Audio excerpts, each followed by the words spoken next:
"You're a receptionist?" he asked, leaning back in his chair with a grin. "Wow, I didn't know people still made a career out of answering phones." The room exploded with laughter. Not just from him. My sister-in-law Denise laughed. My brother-in-law Rick nearly choked on his iced tea. Even my husband Mark looked down at his plate and smiled. And for a few seconds I just sat there staring at the mashed potatoes on my fork, wondering how a simple family dinner had turned into this. The dinner was taking place on a Saturday evening in May of 2024, at Denise's house in Dublin, Ohio, one of those fast-growing Columbus suburbs full of cul-de-sacs, chain restaurants, and newly built homes that all seemed to have the same gray stone exterior. Mark and I had driven over from our neighborhood on the east side of Columbus.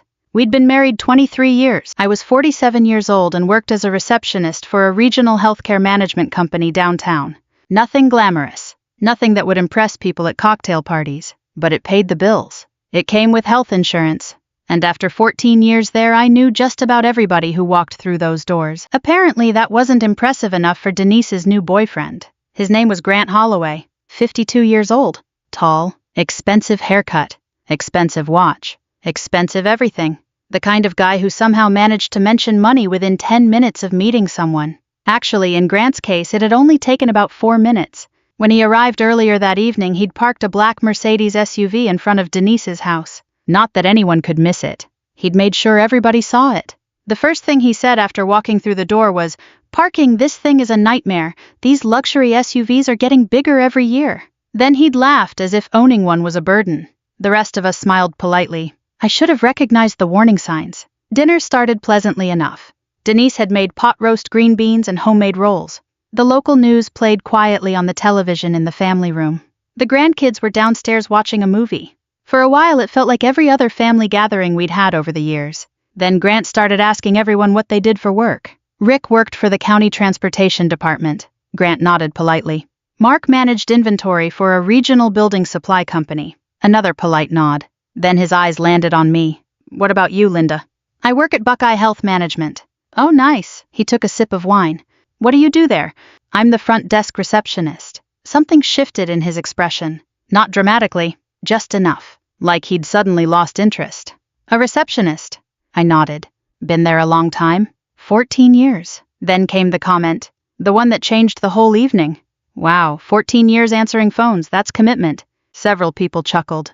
I felt heat creeping into my face. "It's actually more than answering phones." "I'm kidding," he said quickly. But he wasn't. Everyone knew he wasn't. The conversation moved on, but Grant kept circling back. Every 20 minutes or so, he'd find another opportunity. When I mentioned helping coordinate executive meetings, he smiled.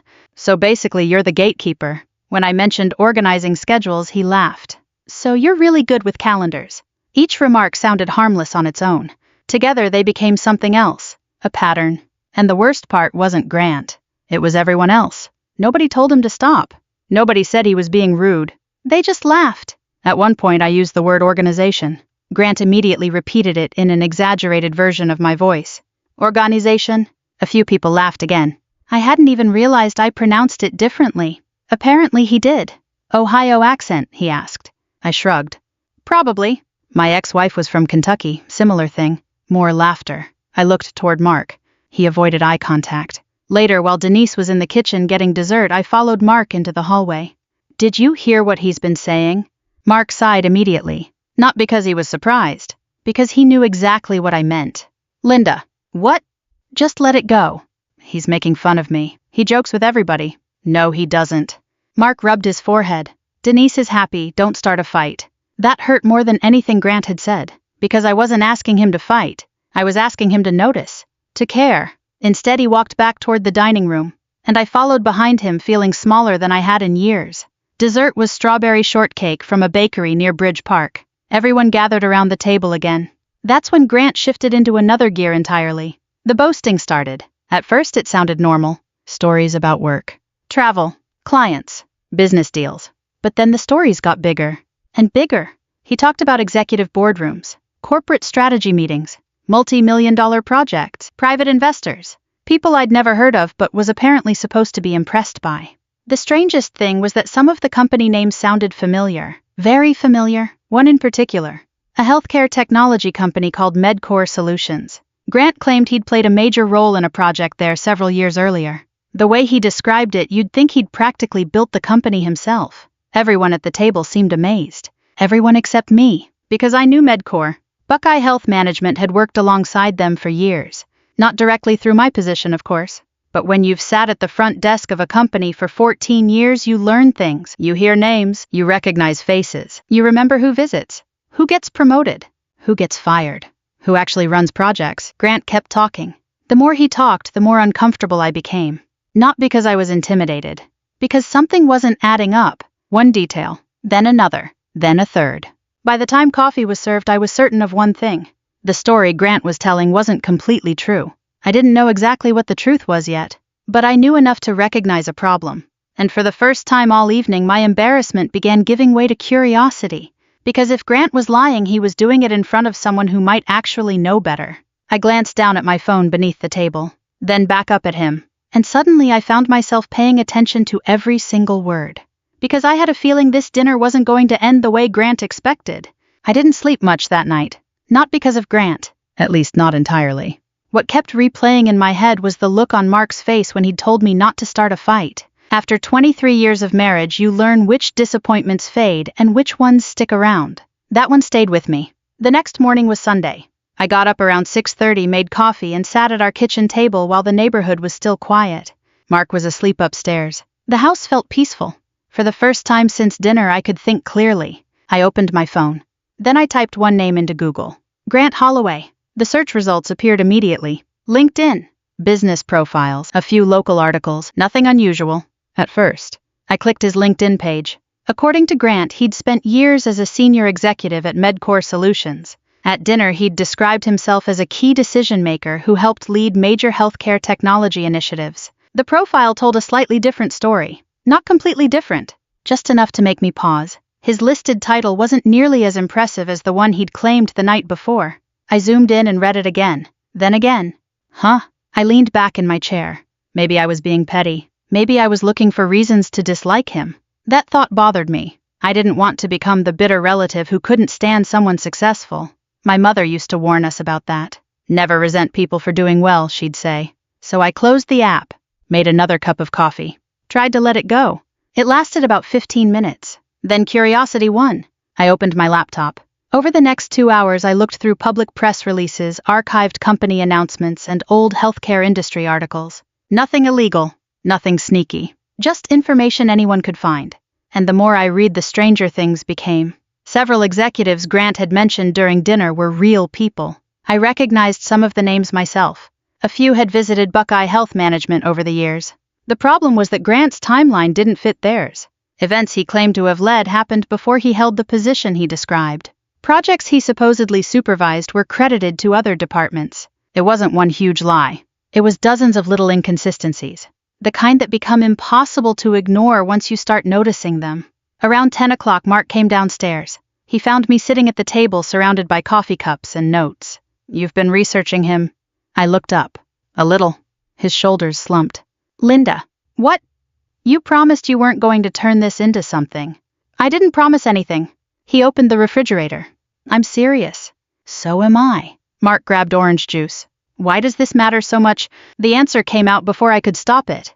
Because nobody cared when he treated me like garbage. The kitchen became quiet. Mark stared into his glass. For a second I thought he might apologize. Instead he sighed. I just don't want family drama. Neither did I. But somehow I was becoming the problem while Grant got a free pass. That realization sat heavily between us. By afternoon I pushed the issue aside. I cleaned the house. Did laundry. Called my daughter Sarah in Cincinnati. Life moved forward. At least until Tuesday evening. That's when Denise called. Guess what? She said. Her voice sounded almost giddy. What? Grant's coming to the family cookout next weekend. Oh, and I think he might propose soon.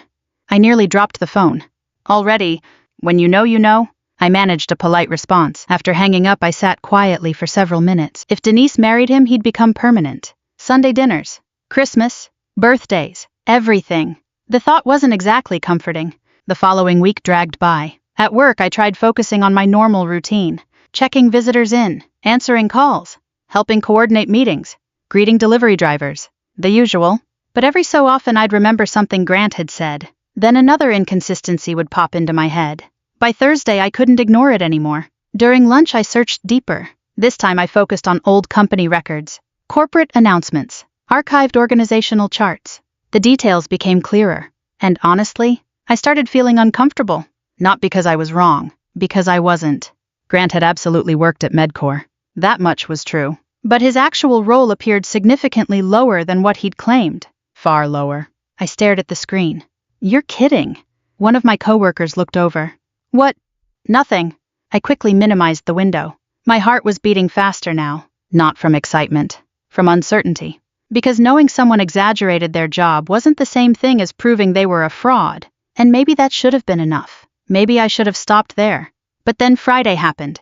Denise posted photos online from a charity gala she'd attended with Grant. The caption read, "Proud of this amazing man and everything he's accomplished."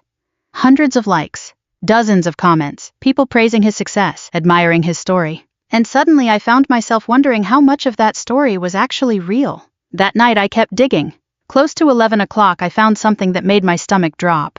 An old industry publication, buried deep in the search results. The article discussed a failed healthcare software rollout from several years earlier. I almost skipped it. Then I noticed a familiar name. Grant Holloway. I clicked immediately. The article wasn't dramatic. It wasn't a scandal piece, just straightforward reporting. But one sentence stood out. The project had ended amid internal restructuring, and several management personnel were no longer with the company afterward, including Grant. I read it twice, then a third time. This wasn't the heroic success story he'd described at Denise's dinner table. This was the exact opposite. My pulse quickened. I searched further. More articles appeared. More references. Slowly a completely different picture emerged. Grant hadn't left after some triumphant corporate victory. He'd left after a project that went badly. Very badly. I sat frozen in my chair. Part of me felt vindicated. Another part felt uneasy. What if I was misunderstanding the situation? What if there was context missing? I needed more than old articles. I needed someone who had actually been there. Someone who knew what happened. As I stared at the screen, another name suddenly came to mind. A former executive I'd met dozens of times over the years through work. Someone who had worked directly with Medcore during that period. I still had his contact information. My finger hovered over the phone. For several seconds I debated whether to send a message. Then I took a breath and typed. Because I had a feeling the real story was finally about to begin. I expected to wait days for a response. Maybe even weeks. The man I contacted, David Mercer, had been a senior operations executive for one of the healthcare organizations that worked closely with Medcore. Over the years I'd checked him in at our front desk dozens of times. He probably didn't even remember me. So when my phone buzzed the next morning I nearly spilled coffee all over my desk. The message was short. "Linda Parker from Buckeye Health, of course I remember you. What's going on?" I stared at the screen, then laughed. 14 years behind a reception desk had apparently made a bigger impression than I realized. During my lunch break, I stepped outside the office and called him. After a few minutes of small talk, I carefully brought up Grant. There was a long pause. Not the kind where someone is searching for an answer. The kind where they're deciding how much to say. Finally, David sighed. "Oh boy." That wasn't exactly encouraging. "You know him?" I asked. I knew him. The way he emphasized the word "knew" immediately got my attention. I explained what had happened at Denise's dinner. The boasting. The executive stories. The claims about major projects. David listened quietly. When I finished, he actually chuckled. Not in a mean way. More like someone hearing an old story they thought was long over. "Linda," he said, "Grant always had a talent." For what? Making himself sound more important than he was. I felt my stomach tighten. How much of what he said is true? Another pause. Some of it. That answer somehow felt worse than hearing everything was a lie. Because partial truth is harder to detect. David continued. Grant wasn't incompetent. That's the thing people misunderstand. He was smart, good speaker, good networker, very confident. Then what happened? He started believing his own stories. For the next 15 minutes, David carefully explained what he knew. Grant had worked on several projects. But according to David, he often exaggerated his involvement afterward. If 5 people contributed, Grant's version somehow made it sound like he'd carried the entire project himself. If a department succeeded, he found ways to position himself at the center of the story. At first, nobody paid much attention. Then it became a pattern, and eventually a problem. The failed software rollout I'd found online wasn't entirely his fault, but it wasn't the great success he'd described either. Not even close. When restructuring followed, Grant's position disappeared. That was the official version. Unofficially, His reputation had taken a serious hit. After the call ended, I sat in my car for several minutes. Part of me felt relieved. I wasn't crazy. The inconsistencies were real. But another part of me felt uncomfortable. Because exposing someone wasn't the same thing as proving they deserved it. People exaggerate. People reinvent themselves. People tell stories that make them look better. Was Grant really different? I wasn't sure. Then Saturday arrived. And so did the family cookout. Denise hosted it in her backyard. The weather was perfect. 75 degrees. Blue skies. Kids running through sprinklers. The smell of hamburgers drifting across the neighborhood. For a little while everything felt normal. Then Grant showed up. And immediately reminded me why I'd started looking into him. Within 30 minutes he was holding court near the patio table. Half the family gathered around him. Listening. Laughing. Admiring. The audience seemed even larger than the previous weekend. And the stories were getting bigger. Private consulting contracts. Executive leadership. Industry connections. High-level negotiations. At one point he casually mentioned turning down a 7-figure opportunity because it wasn't challenging enough. I almost choked on my lemonade. My nephew Tyler looked impressed. Seriously, Grant nodded. When you've built what I've built, you get options. I watched Denise beam with pride. The whole scene bothered me more than I wanted to admit. Not because people admired success, because they admired a version of success that didn't exist. As the afternoon went on, I noticed something else. Grant wasn't just talking about himself anymore. He was talking down to other people.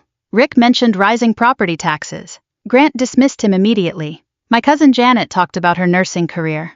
Grant interrupted twice. Then came me. Again. I should have expected it. Someone asked about work. I answered. Simple. Normal. Nothing remarkable. Grant smirked. So the receptionist is still keeping the healthcare industry running. A few relatives laughed. Not nearly as many as before. But enough. I forced a smile. Somebody has to. Oh, absolutely. He raised his drink. You're probably more important than the CEOs. More laughter. This time I noticed something interesting. It wasn't genuine. People looked uncomfortable. Even Denise's smile seemed strained. Maybe they were finally seeing what I'd seen. Or maybe I was imagining it. Either way, the comment stung. Not because it was clever. Because it was lazy. The same joke. The same target. Over and over. Later that afternoon, while helping clear plates, Denise cornered me near the kitchen. Her expression was serious. You don't like him. I froze. I barely know him. Linda. I sighed. Do you want the truth? Yes. I hesitated. This was the moment. The easy path would have been saying nothing. The safer path. Instead, I told her, not everything. Just enough. I explained that some of Grant's stories didn't seem accurate. That I'd found inconsistencies. That I was concerned. Denise's face changed immediately. Not to concern. To anger. You investigated him? I looked at public information. Why? Because he humiliated me. Because nobody defended me. Because something felt wrong. But none of those answers sounded good. So I simply said because some things didn't add up. Denise crossed her arms. You sound jealous. The word hit harder than I expected. Jealous. Not concerned. Not cautious. Jealous. Before I could respond, Mark appeared in the doorway. Of course he did. Perfect timing. Denise immediately turned to him. Can you believe this? Within minutes I found myself explaining everything all over again. The articles. The discrepancies. The phone call. Mark listened quietly. Then rubbed the back of his neck. The same gesture he always used when uncomfortable. I think maybe you've gotten a little carried away. I stared at him. Seriously? Linda? No. I set the plate down harder than intended. For a moment nobody spoke. The frustration I'd been carrying for 2 weeks suddenly felt exhausting. Maybe they were right. Maybe I had become obsessed. Maybe this wasn't worth it. Maybe I should let it go. That thought stayed with me for the rest of the evening. Until dinner. Until dessert. Until Grant made one final mistake. We were all sitting around the patio table when he raised his glass and looked directly at me. A grin spread across his face. Well, he said, has our family investigator uncovered anything interesting yet? Several heads turned toward me. The table grew quiet. Grant laughed. Come on, Linda, if I'm secretly an international criminal, now's your chance. People chuckled nervously. Then Grant leaned forward and said the one thing that changed everything. If you think I'm lying, prove it. The smile on his face told me he thought I couldn't. What he didn't know was that earlier that afternoon David Mercer had sent me something else. Something far more concrete than stories.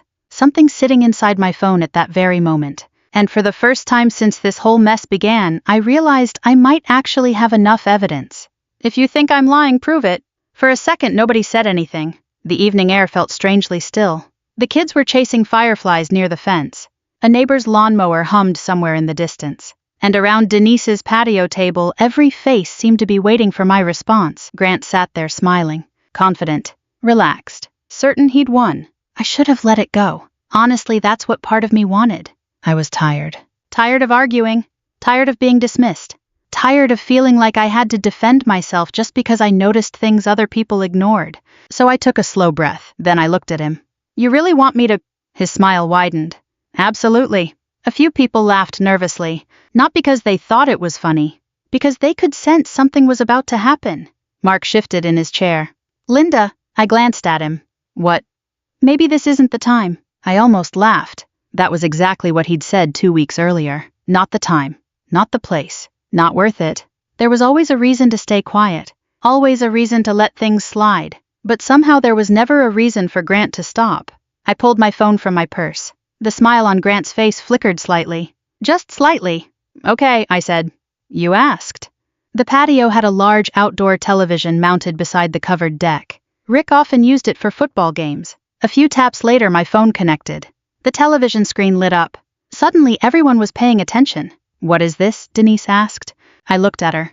Just public information. Grant crossed his arms. Still smiling. Still confident. The first thing I displayed was his LinkedIn profile. Nothing dramatic. Nothing embarrassing.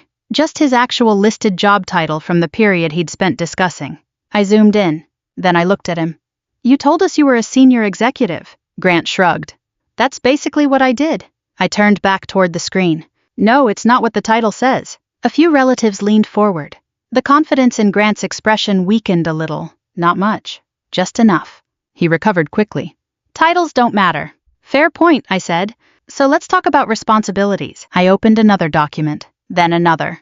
Company announcements. Archived project summaries. Leadership directories. The room became increasingly quiet. Nobody interrupted. Nobody laughed. They simply watched. Every time Grant claimed he'd led a major initiative, there was another name listed as project director. Every time he described making executive decisions, someone else's title carried that responsibility. Grant started shifting in his chair, the way people do when their clothes suddenly feel uncomfortable. You're twisting things. I'm reading them. That's your interpretation. No, I looked directly at him. It's literally what's written. That earned a few uncomfortable glances around the table. Then came the article about the software rollout. The one I'd found earlier. I didn't exaggerate it. I didn't dramatize it. I simply displayed the article and read several lines aloud. The project. The restructuring. The departures. Including Grant's. The smile disappeared completely. Denise looked confused. Grant. He immediately jumped in. Corporate politics. David had warned me that explanation was coming. According to him, Grant blamed everything on politics. Every setback. Every criticism. Every failure. Politics. So I nodded. Maybe. Then I opened the email David had sent. Not a secret document. Not confidential information. Just a written statement from someone who had worked directly with the situation. I had asked permission before sharing it. David had agreed. The statement carefully explained Grant's actual role, his contributions, his limitations. Nothing malicious. Nothing personal. Just facts. The more I read, the more uncomfortable the atmosphere became. At some point, Rick quietly set down his beer. Janet stopped eating dessert. Even Denise seemed frozen. The version of Grant they knew was beginning to crack. And cracks are difficult to ignore once they appear. Grant finally stood up. Oh, come on. Nobody responded. He looked around the table. I'm being fact-checked like some politician. Still, nobody laughed. That seemed to bother him most. For 2 weeks, every joke had landed. Every story had impressed people. Now the audience had gone silent. And silence can be brutal. He tried again. I may have simplified a few things. I raised an eyebrow. A few. That earned a couple of snorts from the far end of the table. The first genuine reaction all evening. Grant heard them too. His face tightened. Then came the moment nobody expected. Including me. My nephew Tyler, 22 years old and permanently attached to the internet, suddenly spoke up. Wait. Everyone turned toward him. What? Tyler was staring at his phone. A grin slowly spread across his face. Oh my God. What? Denise asked. Tyler looked horrified and amused at the same time. I think I found something. The rest of us exchanged confused looks. Tyler turned his screen around. Apparently, several years earlier, Grant had posted glowing online reviews praising a consulting company. His consulting company. Using a fake name, then another fake name, then another. The reviews were almost identical. Same phrases, same writing style, same wording. One even referred to Grant in the third person as a visionary business leader. For a second, complete silence covered the patio. Then Rick burst out laughing. Not a polite chuckle. A full, uncontrollable laugh. Janet followed. Then Tyler. Then half the table. I tried not to laugh. I really did. But the absurdity of it finally broke something inside me. All those speeches, all that confidence, all that arrogance, and he was secretly writing fan reviews about himself. The laughter spread. Grant looked furious. Denise looked mortified.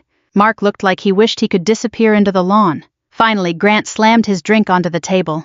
This is ridiculous. Nobody argued. Nobody stopped him. He pointed at me. You're proud of this, I thought carefully before answering. Because surprisingly, the answer wasn't yes. I'm proud that I stopped doubting myself. That seemed to hit him harder than anything else. For several seconds, he just stared. Then he grabbed his keys. Without another word, he walked across the backyard. Past the patio. Past the gate. Toward the street. A minute later, we heard his Mercedes start. Then disappear into the night. Nobody moved. Nobody spoke. The family sat there in complete silence. Until Denise suddenly stood up. Her eyes filled with tears, and without saying a single word, she walked into the house and shut the door behind her. The sound echoed through the quiet backyard, and I realized the hardest part of this story was still ahead of me. The family cookout ended less than 30 minutes after Grant left. Nobody officially announced it. People just started gathering plates, collecting purses, helping children find shoes. The way people do when something uncomfortable has happened and everyone wants an excuse to leave. Mark and I drove home mostly in silence. The roads through Dublin were nearly empty by then. Streetlights reflected off the windshield. The radio played softly in the background. Neither of us seemed interested in listening. About halfway home, Mark finally spoke. I didn't think it would turn out like that. I kept looking out the window. Neither did I. That was the truth. I never expected the evening to become a public collapse. I hadn't set out to embarrass anyone, at least not originally. I simply wanted to know whether my instincts had been right. Now here we were. A family gathering ruined. A relationship possibly destroyed. And despite everything, I didn't feel victorious. Mostly I felt tired. The next few days were awkward. Family group texts became strangely quiet. Usually someone was sharing pictures of grandchildren or asking about weekend plans. Now there was almost nothing. By Wednesday, people started reaching out privately. Janet called first. Linda. Yeah. I owe you an apology. I wasn't expecting that. For what? For laughing. The answer came so quickly I nearly missed it. Janet sighed. At dinner, the first dinner, I knew he was being rude. I sat quietly. I should have said something. Maybe she should have. But hearing her admit it still meant something. A lot, actually. Over the next few days, similar conversations followed. Rick called. Then my cousin Megan. Then even Tyler. Each person apologized for a different reason. Laughing. Ignoring it. Assuming I was overreacting. The pattern surprised me. Because the truth was, I'd spent years believing most people never reflected on moments like that. Apparently some did. Then Denise called. I almost didn't answer. Not because I was angry. Because I genuinely didn't know what to expect. When I picked up, she sounded exhausted. The kind of exhaustion that comes from realizing something important all at once. Hey. Hey. Several seconds passed. Then she said the words I never thought I'd hear. You were right. Not happy. Not relieved. Just heartbroken. Over the previous few days, she'd started asking Grant questions. Simple questions at first. Then harder ones. The answers didn't match. The timelines changed. Stories shifted. Facts became fuzzy. Eventually, more things surfaced. Not criminal. Not scandalous. Just lies. Little lies. Big lies. Unnecessary lies. The kind that slowly destroy trust. The relationship ended 2 days later. I feel stupid, Denise admitted. You aren't. I should have seen it. Maybe. She laughed sadly. Thanks. After another few minutes, she asked something unexpected. Can I ask you a question? Sure. When did you know? I thought about that. The answer wasn't when I found the documents, or when I spoke to David, or even when I noticed the inconsistencies. I think I knew when he started making fun of people. Denise was quiet. Then she said, yeah. Because deep down I think she knew exactly what I meant. People can exaggerate accomplishments. People can reinvent themselves. Life is messy, but genuine confidence rarely needs to humiliate others. That conversation became the first step toward repairing things between us. Not immediately. Trust takes time. Embarrassment takes time. But it was a start. The final apology came a week later, and it mattered more than all the others combined. Mark and I were sitting on our back deck after dinner. The sun was setting behind the trees. Neighbors were walking dogs. Someone nearby was grilling burgers. A normal Ohio summer evening. Mark stared into his iced tea for a long time before speaking. I handled that badly. I looked at him. He continued. No, worse than badly. I waited. When Grant was making those comments, I should have said something. His voice sounded heavier than usual. I kept telling myself I was keeping the peace. I nodded, because that's exactly what he'd been doing. Or trying to do. But I wasn't protecting peace, he said. I was protecting my own comfort. That hit close to home. Because it was true. Not cruelly true. Just honestly true. Mark looked at me. I left you sitting there by yourself. For a moment neither of us spoke. 23 years of marriage teaches you that some conversations matter more than dramatic speeches. This was one of them. Finally, I reached over and squeezed his hand. I know. I'm sorry. The apology felt real. Not because it was perfect. Because it wasn't defensive. There were no excuses attached. No explanations. No attempts to soften it. Just accountability. And honestly, that meant everything. Over time, life settled down again. The family gatherings returned. The grandkids still ran through backyards. The same recipes showed up at holidays. The same stories got told around tables. But something had changed for me. For years, I'd quietly accepted being underestimated. The receptionist. The quiet one. The woman who answered phones. The person people assumed wasn't paying attention. What I'd forgotten was that paying attention has value. A lot of value. 14 years sitting at that front desk taught me something important. People reveal themselves when they think nobody is watching. And sometimes the person they overlook notices more than anyone else in the room. If there's one thing I took away from all of this, it's that respect matters more than status. Titles come and go. Money comes and goes. Character is harder to fake. And if you've ever been underestimated because of your job, your age, your accent, or your background, you're definitely not alone. Sometimes the people who seem ordinary are carrying more knowledge, experience, and strength than anyone realizes. Thank you for spending this time with me and listening to my story. I'd love to hear whether you've ever had a moment when someone underestimated you and what happened afterward.